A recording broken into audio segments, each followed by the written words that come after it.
जब एक कार्यक्रम शुरू हुआ था, है ना, जिसका नाम था होविशिका, होशंगाबाद विज्ञान प्रशिक्षण कार्यक्रम। उस समय इस कार्यक्रम में उस समय एकलव्य नहीं बना था। होशंगाबाद में बेस होकर कुछ हज़ार से भी ज़्यादा स्कूलों में विज्ञान को बच्चों को एक नए सिरे से कैसे पढ़ाया जाए, इस पर काफ़ी बातचीत हुई। ये सरकार की फंडिंग के साथ हुआ। देश के बड़े बड़े विश्वविद्यालयों से, शोध संस्थाओं में से लोग आए, शिक्षकों के साथ बैठकर, कुछ शोधकर्ताओं के साथ बैठकर, छात्राओं के साथ बैठकर ये सब तय हुआ कि ये विज्ञान कैसे पढ़ाया जाए। तो ये अभी तो हम सुन रहे हैं, ये हमारे लिए आम बात है सुनना कि गतिविधियों के ज़रिए ये काम हो, लेकिन उस समय ये शुरू हुआ था। और उस समय पाठ्य पुस्तक बने थे बाल वैज्ञानिक 3 कक्षाओं के लिए, और इसमें सिर्फ ये गतिविधियाँ दी गई थी। बच्चे इनको कैसे करें, सवाल इनमें कैसे हों। तो पहली बार गतिविधियों के ज़रिए प्रस्तुति हुई विषय की।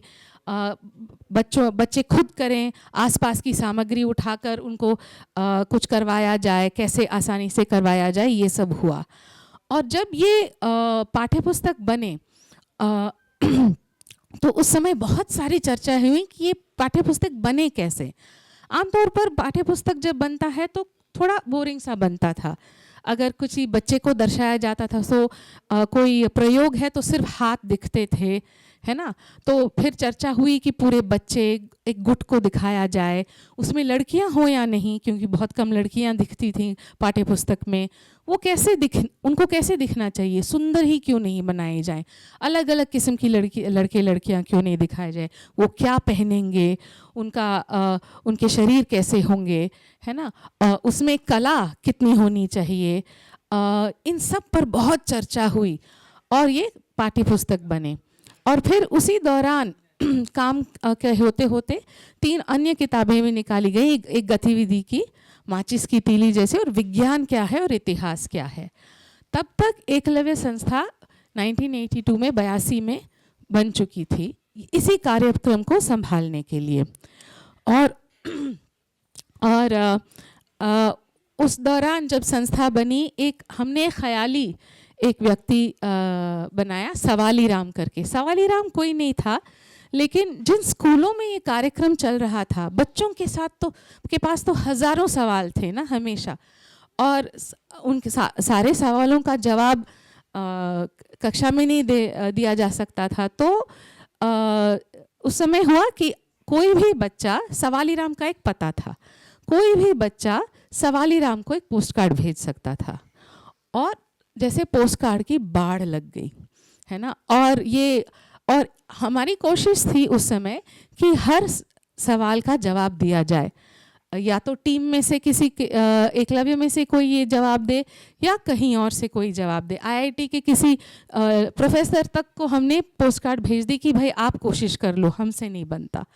तो ऐसे इन चीज़ों से और इस कार्यक्रम के ज़रिए, सवाली राम के ज़रिए, इन चर्चाओं के ज़रिए हमारी काफ़ी एक समझ बन चुकी थी कि बच्चे क्या चाहते हैं, क्या सोच रहे हैं, किस भाषा में जानना चाहते हैं, क्या पसंद करते हैं। और जब सोचा कि बच्चों के लिए कुछ पत्रिका हो, क्योंकि उस समय और काफ़ी कुछ हद तक अभी भी ये सही है, कह सकते हैं कि काफ़ी सारे बच्चों के लिए पाठ्यपुस्तक के अलावा ज़्यादा कुछ पढ़ने को मिलता नहीं है, और बच्चों की आवाज़ कहीं नहीं सुनाई देती, उनका काम कहीं दिखता नहीं है। तो हमने चकमक पत्रिका निकालने का निर्णय लिया, और चकमक को बनाते समय ये सारी चर्चाएं, है ना, उन्होंने हमें प्रभावित किया। और शुरू से चकमक की पहली अंक से ही इनके कई सारे पन्ने बच्चों के लिए थे। बच्चों की ड्राइंग, बच्चों की कोई का किस्सा, कोई कहानी, कोई सवाल जवाब, कुछ न कुछ रहता। और इस तरह एकलव्य के प्रकाशन शुरू हुई। ये 1985 में था, और 1985 में चकमक शुरू हुआ, और हमारी जो फिक्शन जो कहते हैं, जो गैर शैक्षिक पहली जो किताब थी लूमड़ी और ज़मीन, जो एकलव्य ने छापी, वो बच्चों की रचनाओं की थी। तो शुरू से हमने जिनके लिए किताबें बनाई हैं वो मुख्य धारा के तो नहीं थे बच्चे, और हमने हमेशा बच्चों द्वारा लिखी गई चीज़ों, बच्चों की रचनाओं को काफ़ी महत्व दिया है। तो ये जो समावेशन की बात होती है, शुरू से हमारे लिए बहुत मुख्य रहा है, महत्वपूर्ण रहा है। और ऐसे करते करते हमने कुछ 1996 के पास हमने तब तक हम क्या करते थे, चकमक और अन्य पत्रिकाएं तो हम छाप रहे थे, लेकिन किताबों का था कि यहाँ किसी टीम से कुछ सुझाव आए, किसी ने सोचा कि ये किताब बननी चाहिए तो हमने बना दी। ऐसे कुछ 20-30 किताबें बन गई। फिर 1990s में हमने तय किया कि नहीं, अब हम एक प्रकाशन कार्यक्रम शुरू करेंगे, एकलव्य के प्रकाशन होंगी। तो उस समय का अब तक का समय जो है, जो बातें हैं, उनको थोड़ा मैं किताबों के ज़रिए बताऊंगी, हमारे कुछ चुनिंदा किताबों के बारे में बताऊंगी। तो 96 से हमने जैसे अलग अलग बच्चों की भाषाओं के लिए तो जगह हमेशा दी है, क्योंकि बच्चे जब लिखते हैं तो हम उनके भाषा में ज़्यादा दखल नहीं देते, खासकर बहुत छोटे बच्चों के। और जब थोड़े बड़े बच्चे हैं तब हम उनको उतनी ही इज्जत देते हैं हम जब किसी और लेखक को देते हैं, उनका उतना ही संपादन होता है। तो बच्चों के लिए वो एक है।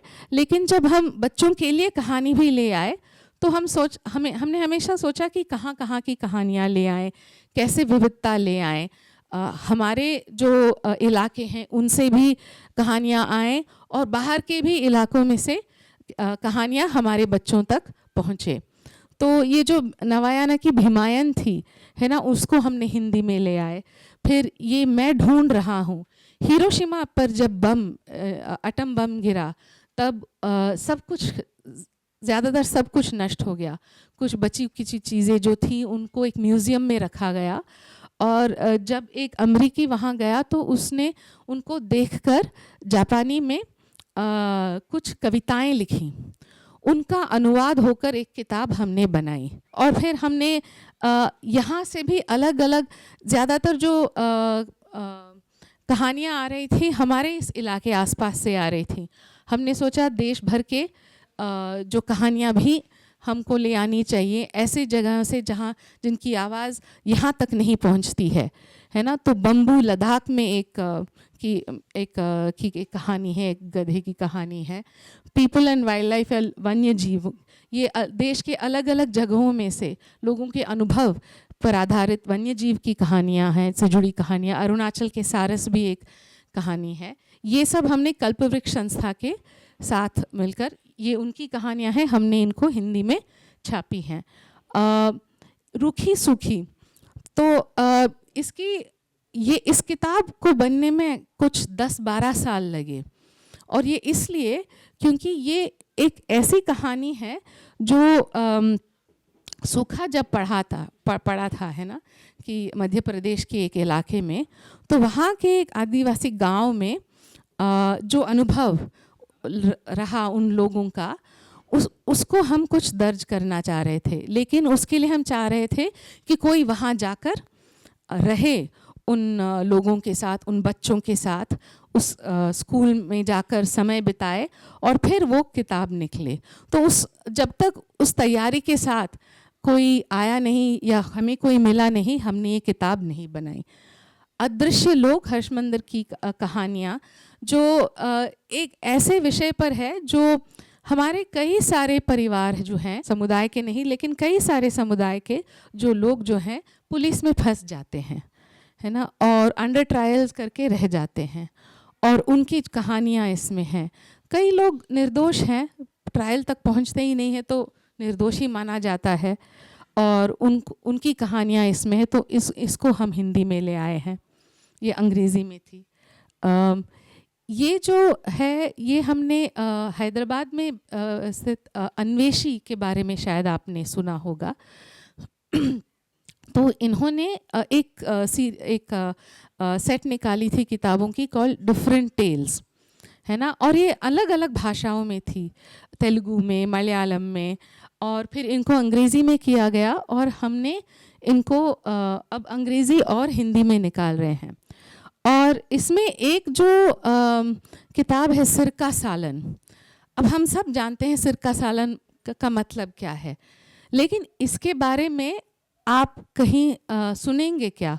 जैसे हम कहते हैं बैंगन का भरता की रेसिपी बनाएंगे, लेकिन सिरका सालन कैसे बनाएंगे ये इस पर कम चर्चा होती है और बच्चे आपस में बात भी नहीं करते। जब ये किताब निकली तो हमें कुछ बच्चों ने कहा हमें इसे पढ़कर बहुत अच्छा लगा, क्योंकि आज तक हम ये बात छिपाते थे कि हम सिरका सालन बनाते हैं, और जब बनता भी था तो हम किसी से कह नहीं पाते थे कि हम ये बनाते हैं।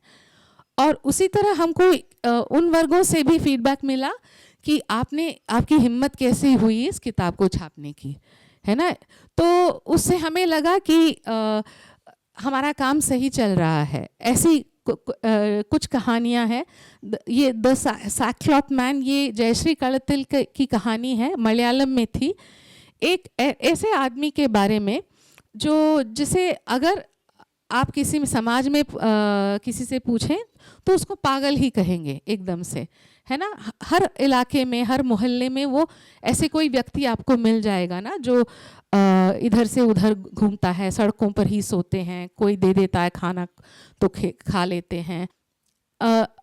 हमने ये जो 2 किताबें हैं, ये कहानियाँ नहीं हैं। एक बेटी करे सवाल बहुत पुरानी किताब है और बेटा करे सवाल 2 साल पहले की किताब है।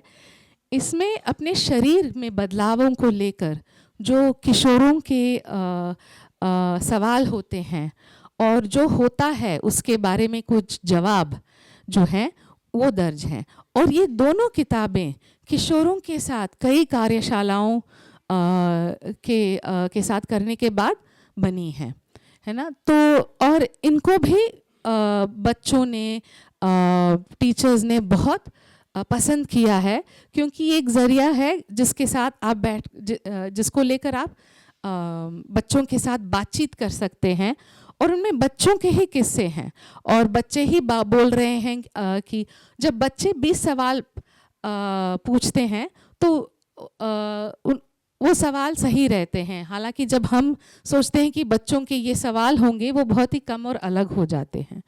तो ये दोनों किताबें हैं। गुठली तो परी है, ये इसकी हिंदी हमने छापी है। ये एक ऐसी किताब है जिसमें पहचान को लेकर है ना। हमेशा हम अपने आप को लड़का या लड़की इन दो खाकों में हम बांध नहीं पाते हैं। तो और ये जो है, ये जो आप इसको कन्फ्यूजन कह सकते हैं। कुछ लोग कहते हैं वो अपने आप को समझने की एक कोशिश कि हम कहाँ हैं, है ना। तो वो ऐसी चीज़ें हैं, और इसमें गुठली भी ऐसे है जो उसकी अपनी कहानी अपने परिवार के लोगों के साथ उसका कुछ मुठभेड़ है कि वो उसकी पहचान को लेकर। ये जो 2 किताबें हैं ये डिप्रेशन के बारे में हैं। इसमें एक किताब, एक the boy in the dark hole, इसकी हमने हिंदी में अनुवाद भी किया है। ये एक वयस्क ने लिखा है, और द पोएट करके जो अभी अगले महीने छाप कर निकलेगी, वो एक्चुअली एक किशोर ने लिखा है। एक ऐसी लड़की ने लिखा है जो खुद डिप्रेशन से गुजरकर निकल रही है और लगातार उसके साथ जूझ रही है। और तो ऐसे अलग अलग पर्सपेक्टिव्स लेकर, नज़रिए लेकर एक ही डिप्रेशन के बारे में हमने ये 2 किताबें दी हैं। एक हमारा एक कोलैबोरेशन जो चलता है, जो हमें अंकुर संस्था है जो दिल्ली में बच्चों के साथ, बस्तियों के बच्चों के साथ काम करती है। वो बच्चों के साथ लिखने के कार्यशालाएं करती हैं, और उनको लेखक बना के कोशिश करती है जिन बच्चों को इसमें रुचि है। तो चकमक में हमने कई कॉलम चलाए हैं। हर अंक में उन बच्चों का कुछ लेख लेते हैं और उनकी कहानियां हैं, उनकी ज़ुबानी उनकी कहानियां हैं। तो उनमें से हमने 2 निकाले किताबें। चश्मा नया है, एक तालाबंदी में बाल बीती। अब एक और आने वाली है, एक मोहल्ला एक शहर एक पहाड़। वो पहाड़ है, वो कचरे का पहाड़ जो दिल्ली में है ना, और उसके आसपास में जो की बस्ती में बच्चे रह रहे हैं, उनकी कहानी है उस कचरे के साथ रहने की। वो उस अपनी ज़िंदगी को कैसे देखते हैं। ये 2 किताबें जो हैं ये ऐसे बच्चों, एक तो प्यारी मैडम है जो रिंचन की है, जो ऐसे इलाके में काम करती हैं जहाँ माइनिंग हो रहा है और जिसके खिलाफ वहाँ के लोग जो हैं वो लड़ रहे हैं। और कई सारे बच्चों ने जो बात की है, लिखा है, उन सबको एक बांधकर एक कहानी है प्यारी मैडम, जिनमें ऐसी बातें भी हो रही हैं कि पुलिस आने वाली है, मम्मी कहाँ जा रही है, पापा कहाँ है, एक डर है, परिवार का क्या होने वाला है, ये सब बातें भी आ रही हैं। और जामलो है, शायद जामलो की कहानी आप जानते होंगे। वो लड़की 12 साल की लड़की जो लॉकडाउन में घर वापस पैदल गई है ना, और तेलंगाना, और लेकिन पहुंच नहीं पाई, रास्ते में ही ख़त्म हुई। तो इस तरह और कुछ विदेशी कोलैबोरेटर्स के साथ भी हमारे अलग अलग चीज़ों और विषयों पर हम कहानियाँ लेने की कोशिश कर रहे हैं। हाँ, तो हमारी कोशिश है कि जितना हो सके जो कहानियाँ हम लाते हैं वो उन्हीं हिंदी में ज़्यादातर हम लाते हैं। हमने कई सारे अन्य भाषाओं में भी जैसे हम मराठी में ले आते हैं, हमने मुंडारी में छापी है, गुजराती में, और हाल ही में हमने हम कोशिश कर रहे हैं कि हर साल हम 45 से 50 किताबें जो हैं ऐसी भाषाओं में लाएं जो ये नॉन शेड्यूल भाषाएं कहते हैं, उसमें लाने की कोशिश कर रहे हैं। और इसके लिए हमने सामग्री इकट्ठा करना शुरू कर दिया है। इसमें कोरकू की किताबें काफ़ी रहेंगी, और जिन इलाकों में, आदिवासी इलाकों में हम काम कर रहे हैं, वहाँ से हम सामग्री और लेकर आएंगे। तो एक तो है कि अलग अलग भाषाओं, खासकर नॉन शेड्यूल भाषाएं और शेड्यूल भाषाएं में किताबें ले आएँ, और दूसरा ये कहानियाँ भी आ जाएं, वो उन्हीं भाषाओं में आ जाए और हिंदी में भी आ जाए, क्योंकि ये जो समावेशन है वो बच्चे खुद को उस अपनी भाषा तो में पढ़ें कहानियाँ, लेकिन अपनी कहानियाँ भी पढ़ें। तो यही हमारी कोशिश है कि आगे भी जाकर ऐसा ही हम काम करें।